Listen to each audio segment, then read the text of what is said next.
찬송가 91장 1절과 2절 4절 박수하며 부르겠습니다.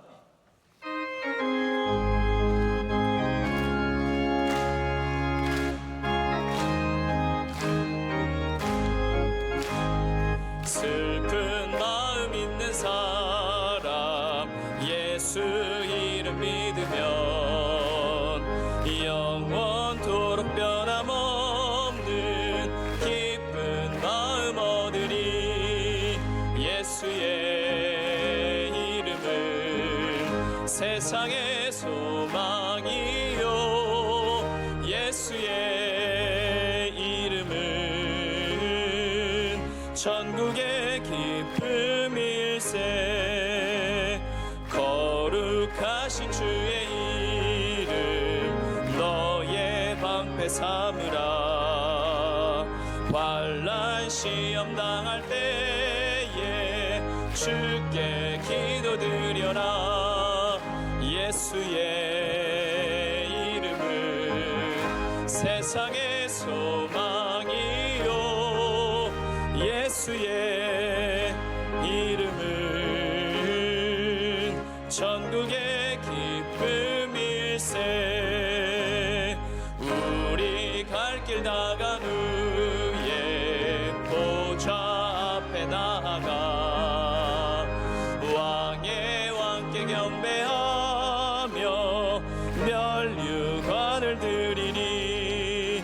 예수의 이름은 세상의 소망이요 예수의 이름은 천국의 기쁨일세. 오늘 우리에게 주시는 하나님의 말씀은 신약성경 고린도후서 11장 16절에서 21절의 말씀입니다. 신약성경 298면에 있는 고린도후서 11장 16절에서 21절 말씀, 저와 여러분들이 한 절씩 교독하시고 마지막 절 같이 읽도록 하겠습니다. 내가 다시 말하노니 누구든지 나를 어리석은 자로 여기지 말라. 만일 그러하더라도 내가 조금 자랑할 수 있도록 어리석은 자로 받으라.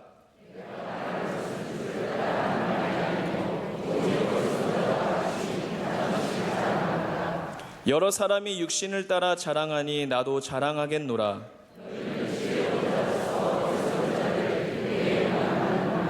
누가 너희를 종으로 삼거나 잡아먹거나 빼앗거나 스스로 높이거나 뺨을 칠지라도 너희가 용납하는도다. 나는 우리가 약한 것 같이 욕되게 말하노라. 그러나 누가 무슨 일에 담대하면 어리석은 말이 남아 나도 담대하리라. 아멘.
이제 말씀으로 은혜 받는 시간입니다. 담임 목사님께서 어리석은 사람처럼 제아의 말씀 선포하실 때 큰 은혜의 시간이 될 줄 믿습니다. 우리 설교자들은 우리가 이제 설교를 준비할 때 그냥 주신 은혜대로 설교를 준비할 때도 있지만 그래도 대부분의 설교자들은 최소한의 어떠한 형식을 갖고 있습니다. 저도 그냥 설교를 준비하는 것이 아니라 제 나름대로 갖고 있는 신대원에 배웠던 것들과 책으로 배운 것들과 또 경험을 통해서 이런 설교의 짜임새가 훨씬 더 낫다라는 그러한 생각을 가지면서 설교를 준비하게 됩니다. 저에게 도움을 주는 몇 권의 설교에 대한 책들이 있는데 그 중에 하나가 오늘의 제목과 비슷한 프레드 크레덕이라고 하는 아주 유명한 설교학자가 쓰신 권위 없는 자처럼이라는 책입니다. 이 책이 1971년에 나왔는데 그때 나왔을 때 아주 그냥 평범했던 모든 대부분의 설교자들은 그냥 성경을 있는 그대로 해석해서 가르쳐 주는데 급급했는데 이분은 조금 전혀 다른 방식으로 접근을 했습니다. 그래서 귀납적 설교라고 하는 것을 이분이 처음으로 도입을 해서 어떻게 하든 이야기를 통해서 하나님의 말씀을 내어놓고 그 다음에 성도들이 그 이야기 속에서 내게 주신 말씀을 발견하고 찾아내는 그러한 방식의 설교를 제창했던 것이죠. 이게 여러 가지 학문적인 용어들이 있지만 제가 이 책을 좋아하는 이유는 제목 때문입니다. 권위 없는 자처럼. 저는 그 제목이 참 설교자에게 필요한 제목이라고 생각을 합니다. 권위 없는 자처럼. 우리가 권위 있는 사람처럼 앞에 나와서 내 말이 다 맞고 내 생각이 다 맞고 이렇게 외치는 것이 아니라 나는 권위도 없고 부족하고 연약하지만 여기 하나님의 말씀이 있습니다. 이 말씀을 제가 여러분께 드리면 여러분이 그 말씀을 받아들일 때 놀라운 역사가 일어납니다. 이렇게 내어놓는 권위 없는 자처럼 내어놓는 것이 오히려 더 권위가 있는 굉장히 역설적이지 않습니까? 권위 없는 자처럼 말씀을 내놓지만 그것이 절대로 권위 없는 말씀이 되진 않습니다. 반대로 말하자면 내가 굉장히 권위 있게 말씀을 전해도 제가 잘못 전하게 되면 말씀의 권위가 사라지게 됩니다. 말씀의 권위는 설교자에게 있는 것이 아니라 말씀 안에 있습니다. 말씀 자체의 권위가 있고 우리는 그 권위를 볼 수 있어야 하고 또 설교자는 그것을 잘 보여줄 수 있는 사람이 되어야 된다는 것이죠. 근데 이 이제 귀납법적인 설교가 예수님의 설교의 방식과 같다라고 해서, 왜냐하면 예수님께서 늘 말씀을 전하실 때 이야기하셨잖아요. 이야기를 통해서 말씀하셨기 때문에 바로 그렇다라고 해서 굉장히 획기적인 그런 설교 방식이 되어서 지금까지도 많은 분들이 이 설교 방식을 따라가고 있습니다. 여러분, 설교자가 권위를 내려놓는다고 해서 그 권위가 절대로 사라지지 않습니다. 내려놓는 그 자리에서 오히려 더 새로운 말씀의 권위가 생긴다는 것을 우리는 잘 알고 있습니다. 내가 대단한 성악가인데, 내가 대단한 연주가인데, 내가 대단한 과학자인데, 내가 세상에서 잘 나가는 기업가인데 라고 해서 그러한 마음으로 하는 것보다 내가 부족한데, 나는 아무것도 아닌데, 이렇게 하는 것이 훨씬 더 능력 있는 것들이 된다는 것이 바로 이 말씀이 주장하는, 이 책이 주장할 뿐만 아니라 오늘 말씀이 우리에게 가르쳐주는 바입니다. 우리가 어리석은 사람이 되는 것과 어리석은 사람처럼 행동하는 것은 조금 다른 일입니다. 저는 오늘 여러분에게 이 말씀을 통해서 어리석은 사람이 되라고 말씀을 드리는 건 아니에요. 여러분 한 명도 어리석은 사람 되지 않으시기를 축복합니다. 그런데 우리는 어리석은 사람처럼 정말로 나를 낮추고 나를 비우고 나를 내려놓는 모습들을 가져야 합니다. 바울은 어리석은 사람이 아니죠. 바울은 굉장히 지혜로울 뿐만 아니라 영적으로 봐도 하나님 앞에 상당히 깨어있는, 아니 상당히가 아니죠, 정말로 깨어있는 주님의 종이었습니다. 그는 어리석음과 거리가 멀었습니다. 하지만 오늘 말씀에 바울은 내가 어리석게 보일지라도 자랑하겠다는 거예요. 여기 진짜 어리석은 사람들이 누구입니까? 오늘 고린도후서, 여러분께서 고린도 전후서 이게 다 통과하는 주제입니다. 진짜 어리석은 사람들은 누구냐 하면 오늘 말씀의 컨텍스트 안에서는 자기를 자랑하는 사람들입니다. 우리가 어리석은 사람을 경계해야 되잖아요. 그 경계 1호가 자기 자랑을 많이 하는 사람. 이런 사람은 항상 경계하고 조심할 필요가 있습니다. 여기 고린도 교회에 와서 사도 바울을 계속 비난하면서 자기를 높이 세우는 사람들이 있습니다. 소위 우리는 큰 사도들이다. 우리는 큰 종들이다. 우리는 대단한 사람들이다. 우리는 영적인 능력도 있고 우리는 아는 것도 많이 있고 우리는 말도 잘하니까 돈도 많이 받아야 하고. 여러분, 우리 계속 고린도후서 말씀 들으셨으니까 아시죠? 이 사람들 지금까지 계속해서 자기를 높이는 얘기를 했습니다. 바울이 기가 막힌 거예요. 그러면서 바울에 대해서는 계속 폄하하고, 쟤는 말도 못하니까, 말에 힘이 하나도 없다. 글은 힘이 있을지 몰라도 만나보면 매가리가 없고 능력도 없고, 바울이 보여준 게 뭐가 있느냐? 대단한 능력을 행한 것이 뭐가 있느냐? 우리는 천국도 받고 우리는 천사도 알고 우리는 하나님과 직통하고 막 이러는 거예요. 그때 바울이 이제 여기 찰 때까지 다 찬 거예요. 그래서 바울이 뭐라고 말하냐면, 내가 차라리 어리석어질지라도 지금부터는 내가 작정하고 내 자랑을 하겠다는 거예요. 이제부터는 작정해서 내 자랑을 하겠다는 건데, 여러분, 결국 고린도후서 11장을 쭉 읽어보면 그것이 바울의 자랑입니까? 아닙니다. 하나님의 능력에 대한 자랑입니다.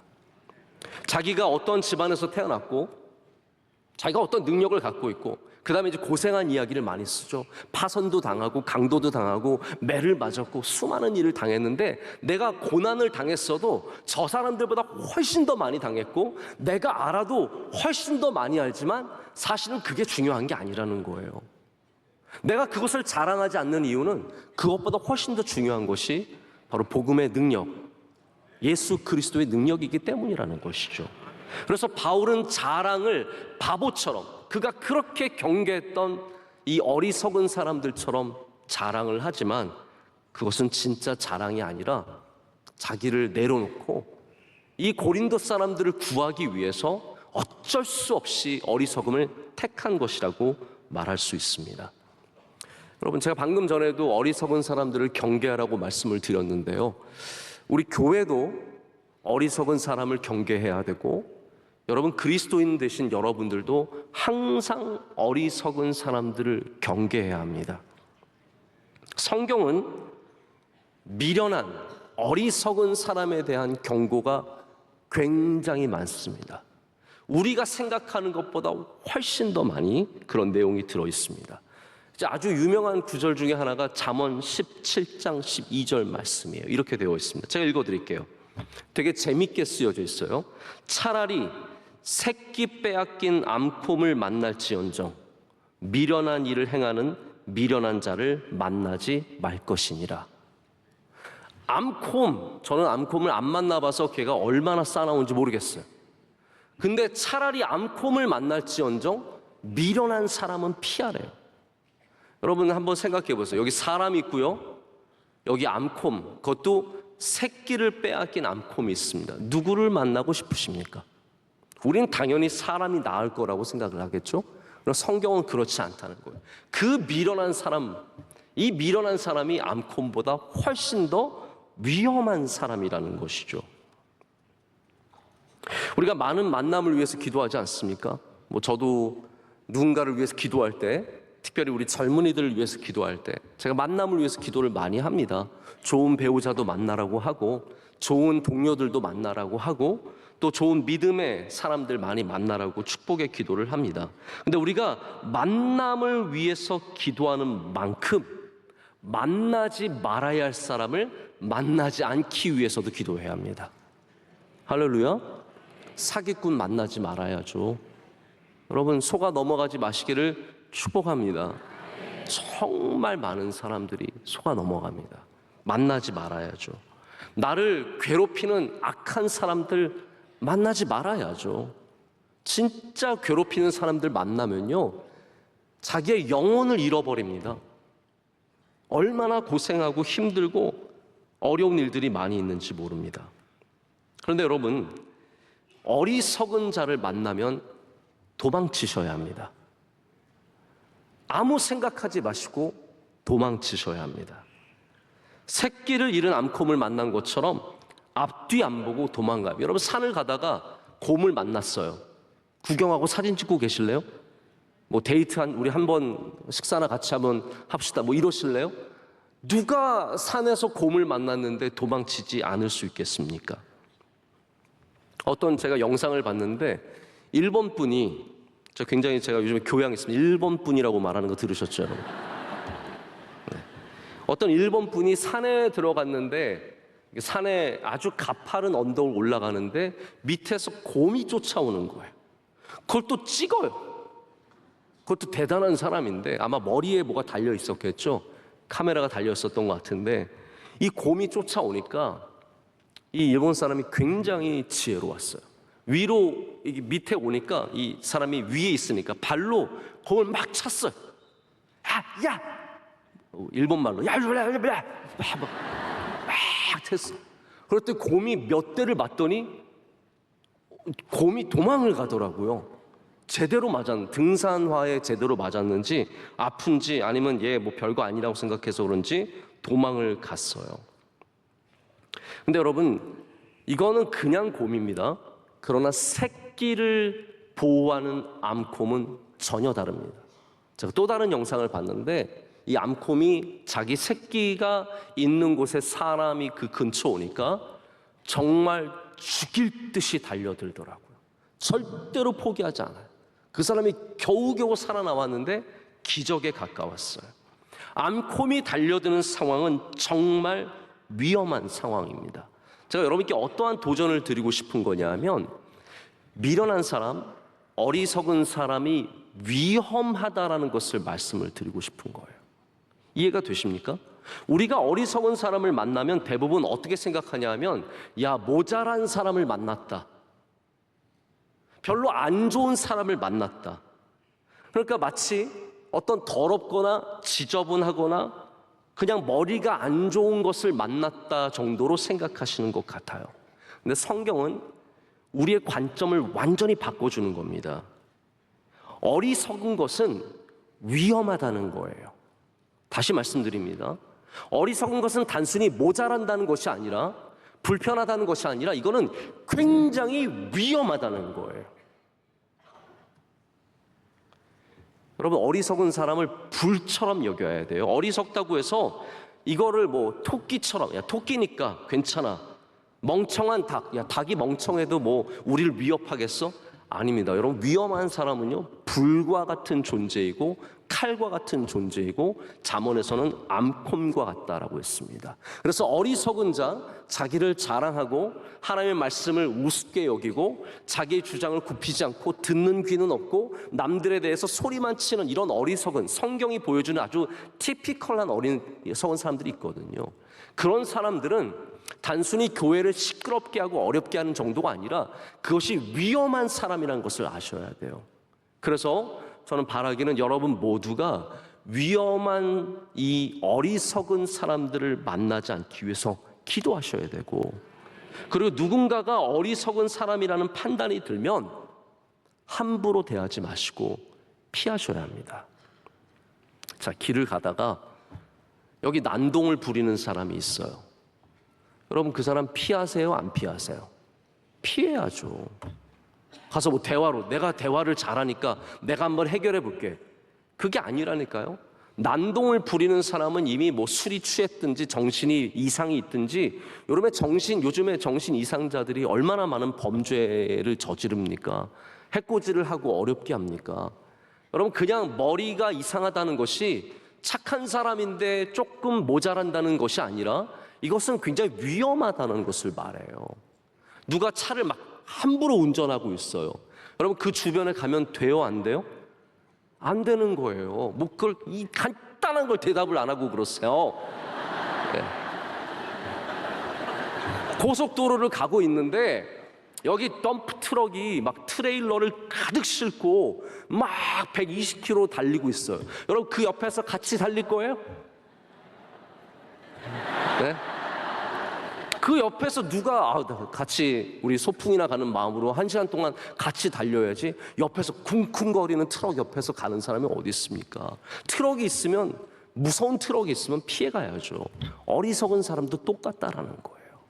어리석은 사람이 달리고 있으면 피해 가시고, 어리석은 사람이 내 앞에 있으면 피해 가시고. 할렐루야. 여러분의 인생에 어리석은 사람을 피하는 은혜가 있으시기를 축복합니다. 그래서 우리 인생에 정말로 피하는 사람이 어리석은 사람이에요. 남편이 어리석으면 길이 없습니다. 아니, 좀 바보 같은 건 다 남자는 원래 그래요.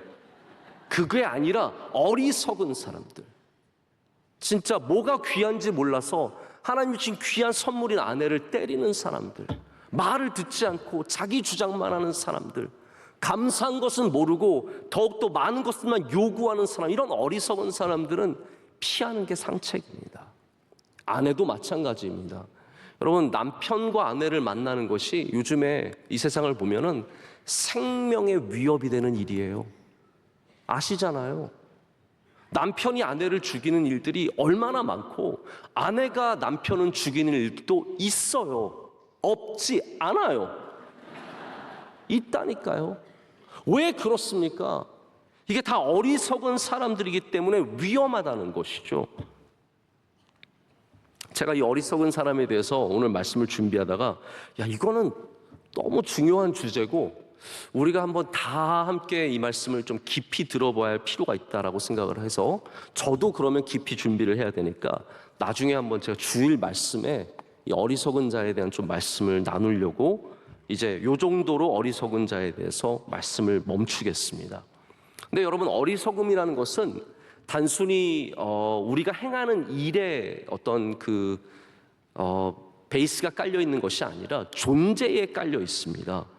이 복음서에 미련하다라는 말은 딱 한 번 등장합니다. 언제 등장하냐 하면, 여러분 잘 아시다시피 예수님께서 비유를 하실 때 슬기로운 처녀 몇 명이요? 5명과 미련한 처녀 5명을 얘기하실 때만 이 어리석다, 미련하다라는 단어가 들어가게 됩니다. 근데 우리는 슬기로운 처녀가 기름을 준비했기 때문에 슬기로운 처녀라고 생각했죠. 근데 성경은 그렇게 전하지 않습니다. 성경은 이 사람들이 슬기로운 처녀이기 때문에 기름을 준비했다라고 말합니다. 뭔가 다른 걸 아시겠어요? 슬기로운 처녀였기 때문에 이들은 그 안에 슬기로움이 있었고, 그로 말미암아 신랑이 오는 것을 예비할 수 있는 지혜를 갖고 있었다는 거예요. 미련한 자는 그게 전혀 없다는 거죠. 존재예요. 그냥 단순히 이번에 선택을 잘했느냐 못했느냐, 이번에 시험을 잘 봤느냐 못 봤느냐의 문제가 아니라는 거죠. 존재가 슬기로우냐 미련하냐의 문제를 갖고 있습니다. 그래서 우리의 결심이, 내가 조금 뭔가를 결심한다고 해서 우리가 갑자기 슬기로워지는 게 아닙니다. 한두 번 좋은 선택을 했다고 해서 우리가 슬기로워지는 것도 아닙니다. 여러분, 우리의 존재가 그리스도 안에서 변화되어야 합니다. 아시겠지만 우리의 존재를 바꿀 수 있는 힘은 우리 안에 없습니다. 나라는 존재를 내가 바꿀 수 없습니다. 오직 무엇만이 바꿀 수 있습니까? 복음만이, 예수 그리스도께서만이, 성령만이 우리의 존재를 바꿔주실 수 있으십니다. 우리가 미련한 자에서 슬기로운 자가 되려면 우리 안에 주 예수 그리스도의 은혜가 있어야 하고, 그것만이, 복음만이 우리를 원천적으로 존재로 바꿔줄 수 있는 능력을 갖고 있다는 것이죠. 그래서 오늘도 여러분 다 슬기로운 주님의 종들이 되시기를 축복합니다. 그럴 때 여러분이 하는 모든 것들이 슬기로운 일들이 될 줄로 믿습니다. 반대로 만약 우리가 어리석은 사람이라면 우린 끊임없이 어리석은 일들을 행할 것이며 반복해서 행할 것이며 결국 거기를 떠날 수 없다는 사실도 기억해야 합니다. 자, 근데 제가 또 드리고 싶은 말씀은, 역설적으로 우리가 만약에 바울처럼 어리석은 자처럼 되기를 원할 때 우리는 어리석은 자가 되지 않는다는 사실을 알아야 합니다. 지난 3월 특별 새벽 집회 저희가 섬김의 리더십에 대해서 주제를 갖고 말씀을 나눴습니다. 그래서 제가 그때 말씀드릴 때도 우리가 만약에 어떤 자리에 갔을 때 항상 배움의 자세를 가지면 거기서 존중받고 많은 것을 배울 수 있다라고 말씀을 드린 적이 있습니다. 혹시 기억하실지 모르겠습니다. 아토믹 헤빗이라는 책 아주 유명한 책을 쓰신 이분이 사람들을 인터뷰 잘하는 것으로 유명해요. 여러분, 인터뷰 잘하는 것이 의외로 쉽지 않습니다. 제가 아는 한 목사님은 방송을 좋아하시는 목사님이 한 분 계세요. 근데 이분은 이제 주로 게스트를 데려다가 목사님께서 우리 TV 방송에서 게스트와 대화를 하시고 게스트를 소개하는 방송을 해요. 여러분, 그러면 사회자가 말을 많이 해야 할까요? 적게 해야 할까요? 네, 이걸 헷갈리시면 제가 할 말이 없는데, 제가 너무 많은 질문을 드려서 이제는 헷갈리기 시작하는 것 같습니다. 자, 손님을 모셔놓고 사회자가 말을 할 때는 많게도 적게도가 아니라 적절하게 유재석처럼 해야 됩니다. 감이 오시죠? 자, 보십시오. 유재석은 볼 때 갑자기 유재석 칭찬으로 넘어가기 쉬운데, 유재석 씨가 진행하는 프로그램을 보면은 유재석 씨가 해서 재밌어요. 그런데 그렇다고 해서 유재석 씨가 자기 얘기만 하고 있지 않아요. 절대로 안 그렇습니다. 저 유재석 친구라서 이렇게 편을 드는 게 아니라 진짜로 그렇습니다. 유재석 씨가 진행할 때 보면은 이 나온 출연자의 이야기가 많이 나오고 그것을 잘 끌어냅니다. 근데 제가 아는 이 목사님은 좋은 목사님이세요. 근데 본인이 하고 싶은 얘기가 너무 많아요. 본인이 아는 것도 많아요. 그러니까 이 누군가를 불러다 놓고 이 사람 얘기는 안 듣고 자기 얘기만 계속하고 있는 거예요. 그래서 방송국에서 정말 힘들어한다라는 얘기를 제가 들은 적이 있어요. 우리가 누군가 만날 때 인터뷰를 하거나 그 사람의 이야기를 들을 때는 내가 많이 아는 것을 드러내는 것이 결코 좋지 않습니다.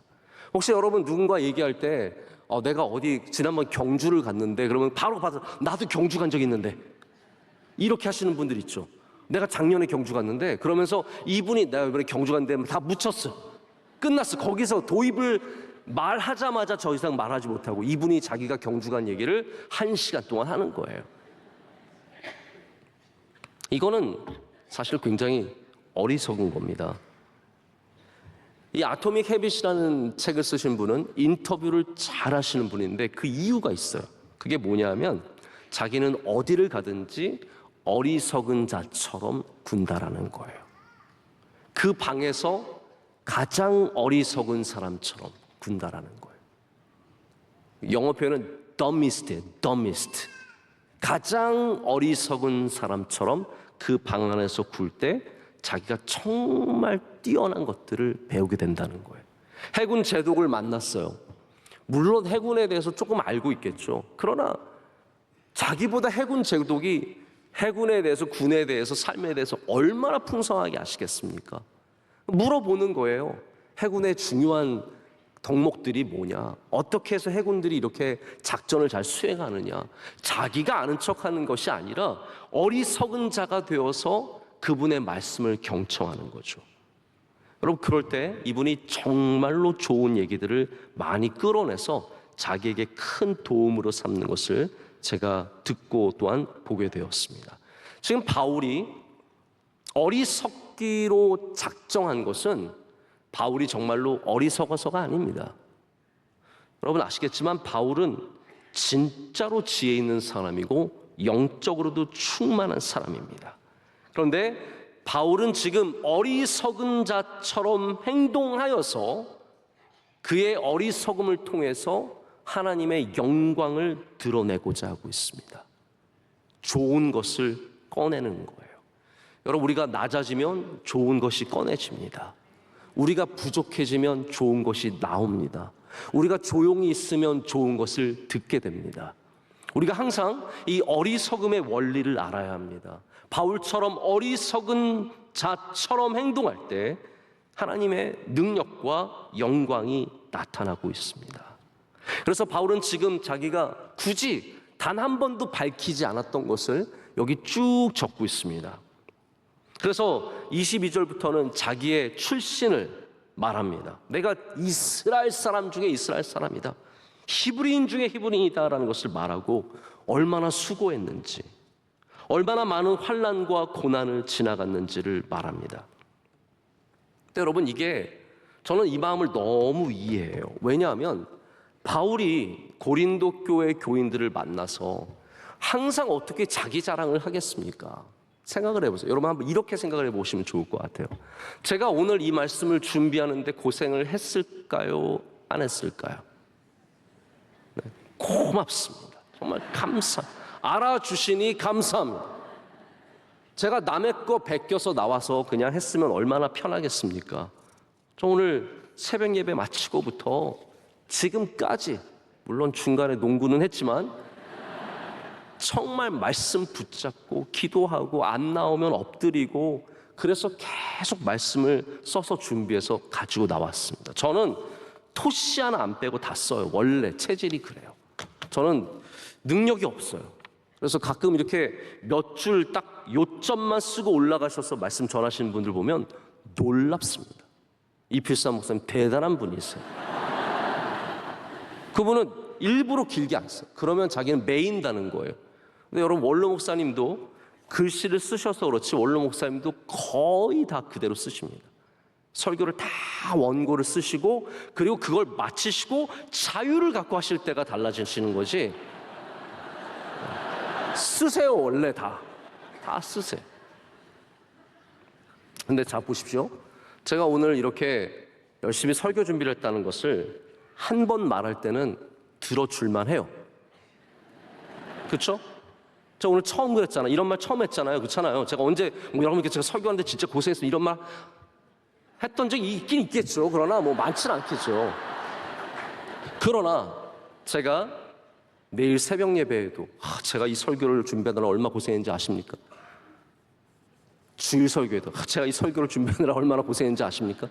몇 날 며칠을 무슨 책을 읽고 몇 시간을 여러분 자랑을 계속하면 어리석어지잖아요. 이해가 되시죠?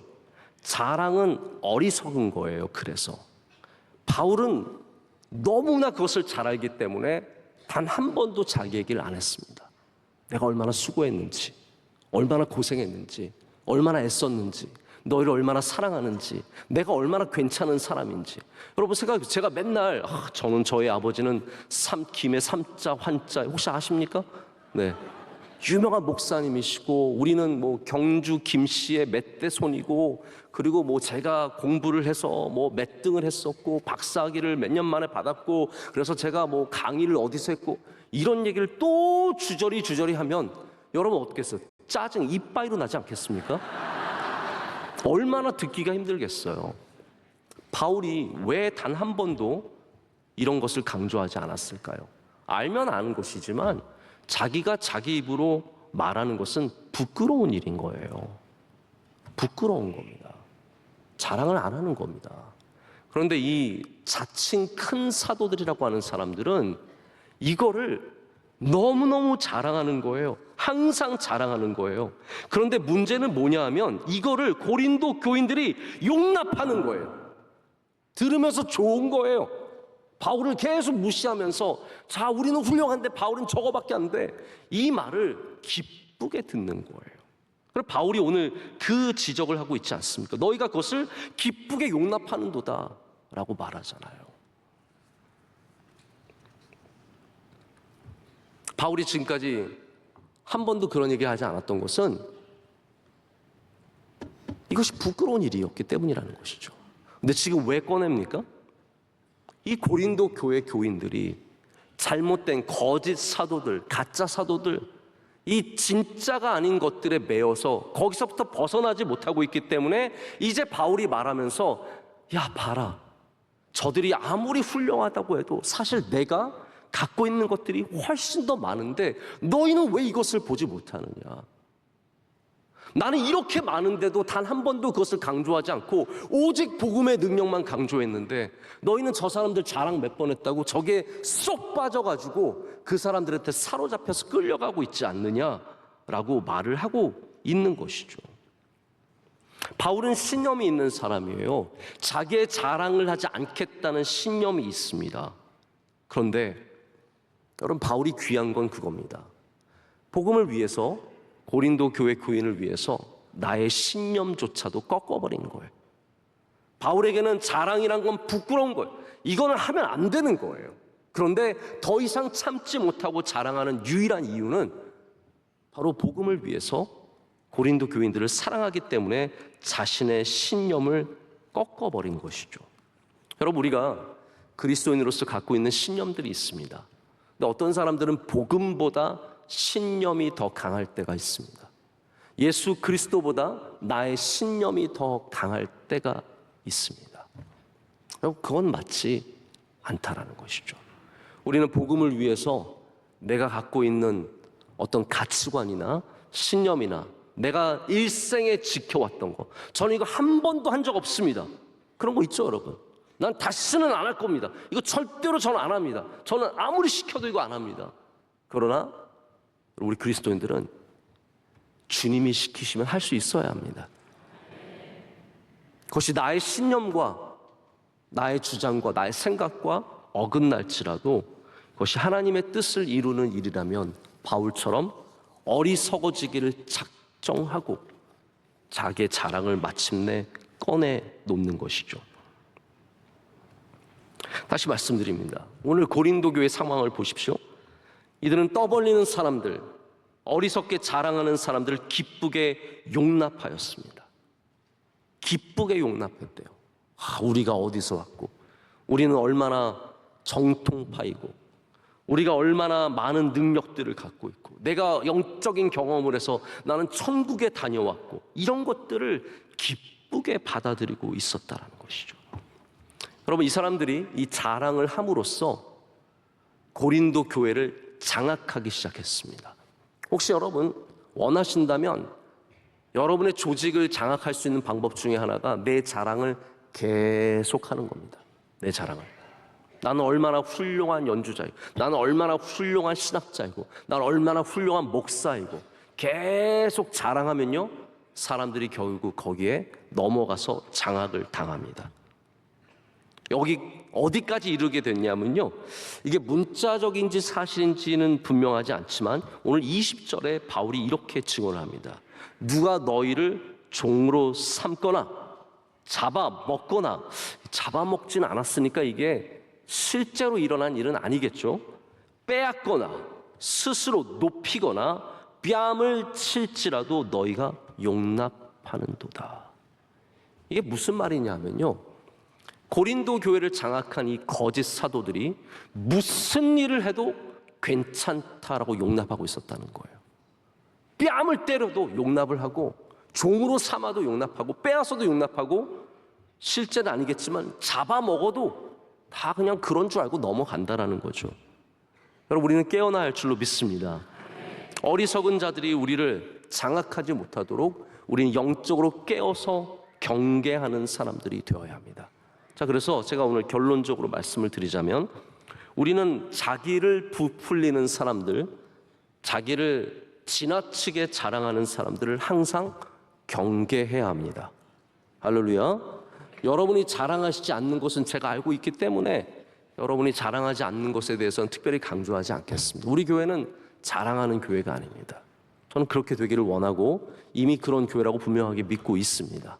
어디 가서 너무 자랑하지 마십시오. 근데 여러분들도 자랑하는 사람들을 경계해야 합니다. 제가 목회자들을 많이 만나고, 선교사님이든 목회를 하시는 분이시든 신학생이든 뭐 전도사든 너무 자기를 부풀려서 홍보하고 나만 따라오면 돼, 이런 사람들이 있어요. 어떤 목사가 그랬대요. 우리 젊은 목사인데 나한테만 붙으면 잘 될 거야. 저는 그런 얘기는 듣도 보도 못한 얘기인데, 제가 보면 그 목사한테 붙으면 큰일 날 것 같은데 어떻게 그런 말을 자신 있게 얘기하는지 저는 이해가 안 가요. 저한테는 붙지 마세요. 저는 여러분을 잘 만들 자신이 없어요. 근데 어떻게 그런 자신감으로 말하는지 모르겠어요. 또 어떤 분들은 애매모호한 사실로 간증을 하시는 분들도 많이 있습니다. 진짜인지 아닌지, 이게 뭔지 모르게 자신의 이야기는 엄청 부풀려 있는데 가만히 들어보면 진짜 읽기가 너무너무 힘든 얘기들을 갖고 엄청난 홍보를 하는 것이죠. 제가 몇 년 전에 케냐에 다녀온 적이 있는데요. 그 케냐에 케냐 사람들, 대학생들이 갖고 있는 선교단체가 있는데 제가 거기 가서 말씀도 전하고 자랑 좀 해볼까요? 저도 경비행기 타고 거기 그 대학교까지 가서 내려가지고 정말 케냐 대학생들 몇천 명 모인 데서 저 설교한 사람입니다. 네. 근데 같이 갔던 목사님들이 이제 이런저런 얘기를 해주시는데 그때 당시에 케냐에서 아주 유명한 선교사님이 계셨어요. 제가 이름도 모르고 어떤 분인지도 모르는데 이분들이 이제 그분의 무용담들을 목사님들이 다 아세요. 하도 이분이 다니시면서 많이 홍보도 하고 간증도 하고 뭐 책도 쓰셔서 다 아시는데 아주 유명한 목사님이 저한테 그러시더라고요. 그 선교사님 말 다 믿으면 안 돼. 제가 그때 되게 마음이 아팠어요. 그런데 진짜 그분의 책을 보니까 이거 다 믿으면 안 되겠더라고요. 이런 글이 있었어요. 제가 이걸 사실 여부를 모르기 때문에 사실이 아니다라고 말씀을 드리는 건 아니지만 굉장히 위험하다는 생각을 가져요. 이분이 이제 어느 부족을 찾아갔는데 잡혔대요. 들어가자마자 잡혔대요. 그래서 막 꽁꽁 묶여가지고 눈을 가리고 막 묶여 있는데 뭐라고 질문을 하더라고요. 자기가 예스 그랬대요. 그러더니 사람들 그러더니 뭐 다음 질문이 넘어와서 또 질문을 했는데 이 사람이 이번엔 뭔가 좀 쎄해서 노 그랬대요. 그랬더니 갑자기 사람들이 와 그러면서 막 박수 쳐주더니 이 사람 풀어주더니 수장 같은 사람이 와서 자기한테 침을 탁 뱉더래요. 그래서 목사님이 선교사님이 자기도 기분이 안 좋아서 같이 침을 탁 뱉었대요. 그랬더니 이제 나중에 알고 봤더니 첫 번째 질문은 뭐였냐면 너 여기 들어오면 죽는데 죽어도 들어오겠냐? 예스라고 한 거래요. 그러면 두 번째 질문은 살려주면 여기 나가겠냐? 그랬더니 자기가 노 그랬던 거예요. 그래서 이 사람들이 기뻐서 풀어줬다는 거예요. 그리고 추장님은 침을 뱉는 게 거기에 아주 친절한 인사래요.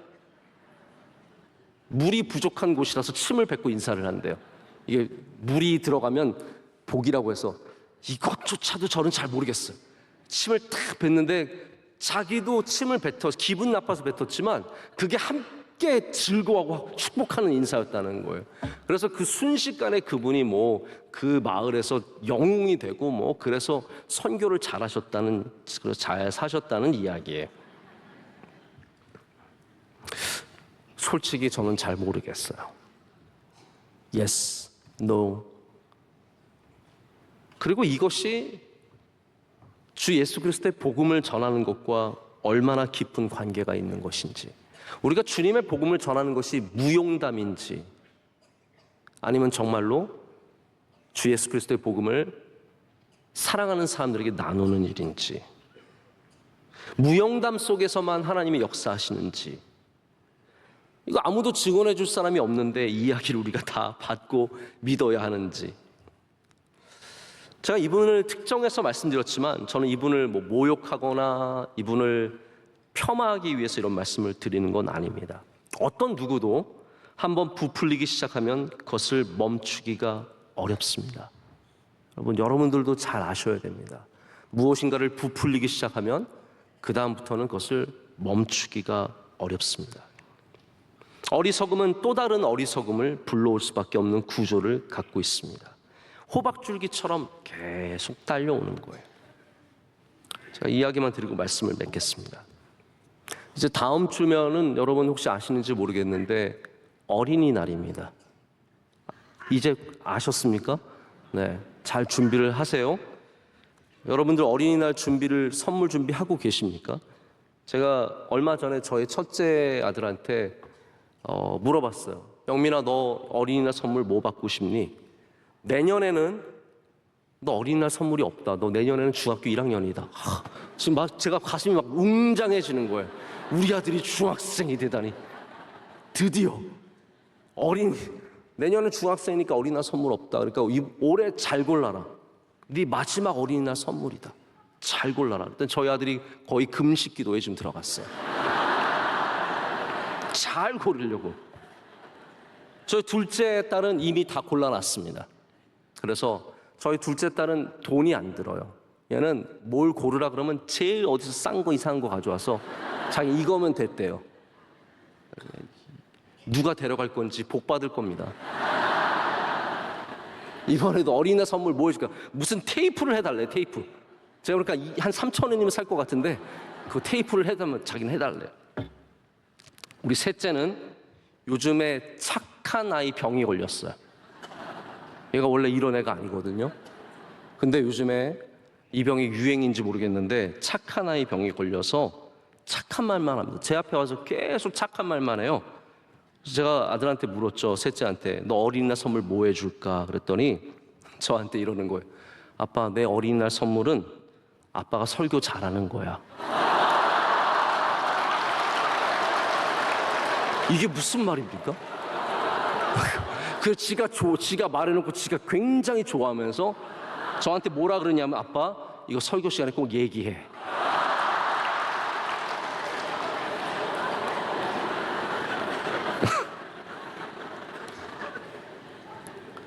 자기 어린이날 선물이 제가 설교 잘하는 거래요.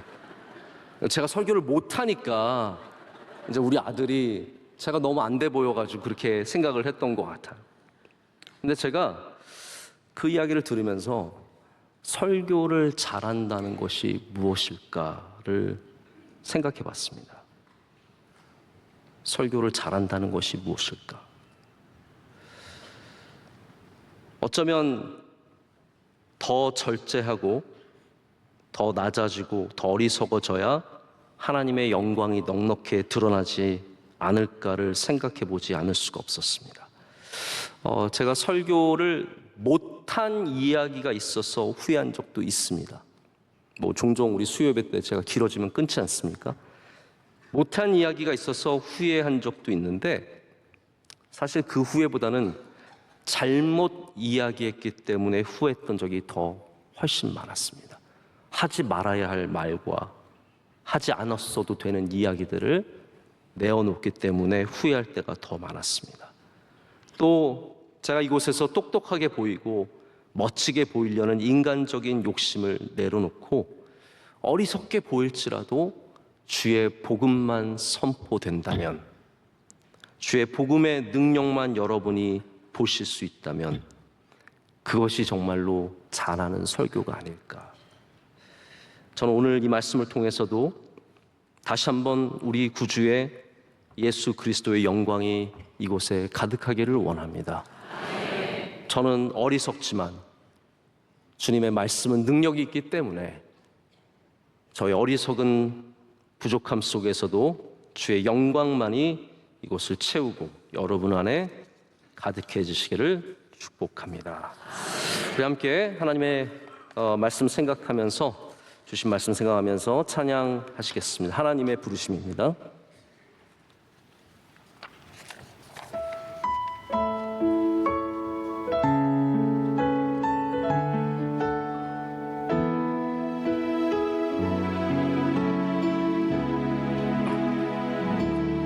하나님의 부르심.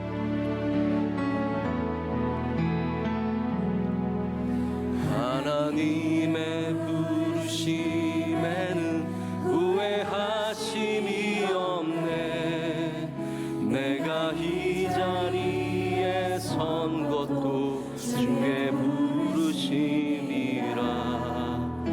하나님의 부르심에는 결코 실수가 없네. 나를 부르신 하나님의 신실하신, 다시 한번 합니다. 하나님의 부르심. 하나님의 부르심엔 후회하심이 없네. 내가 이 자리에 선 것도 주의 부르심이라. 하나님의 부르심에는 결코 실수가 없네. 나를 부르신 하나님의 신실하심을, 날 부르신 뜻, 날 부르신 뜻, 내 생각보다 크고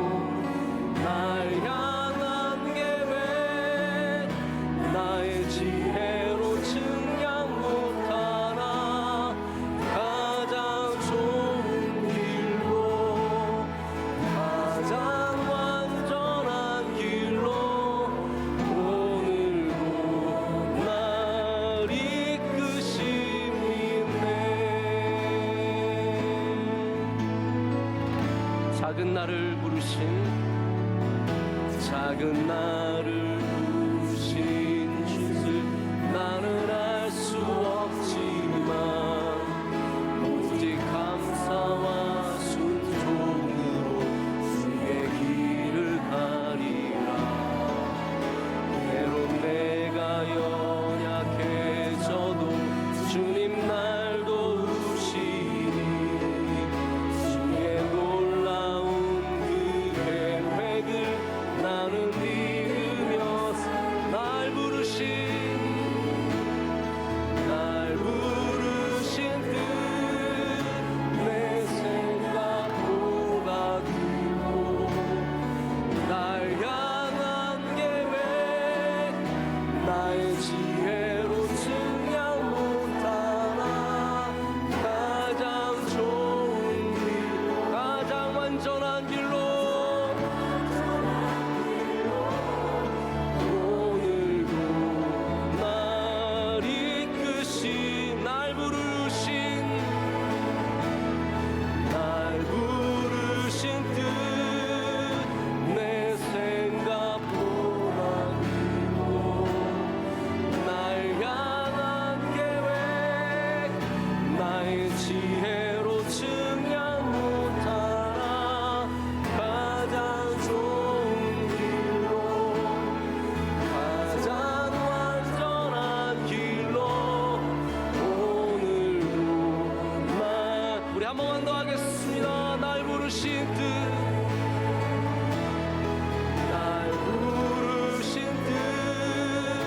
내 생각보다 크고 날 향한 계획 나의 지혜로 증량 못하나 가장 좋은 길로 가장 완전한 길로 오늘도 날 이끄시네. 이제는 우리 주 예수 그리스도의 크신 은혜와 하나님 아버지의 영원하신 사랑과 성령님의 함께하심과 임재하심이 주의 말씀을 붙잡고 어리석은 자처럼 될지라도 주의 말씀과 주의 능력을 붙잡고 나아가는 주의 모든 사랑하는 귀한 종들과 그 가정과 그 모든 일들 가운데 이제로부터 영원토록 함께 하시기를 간절히 축원하옵나이다. 아멘.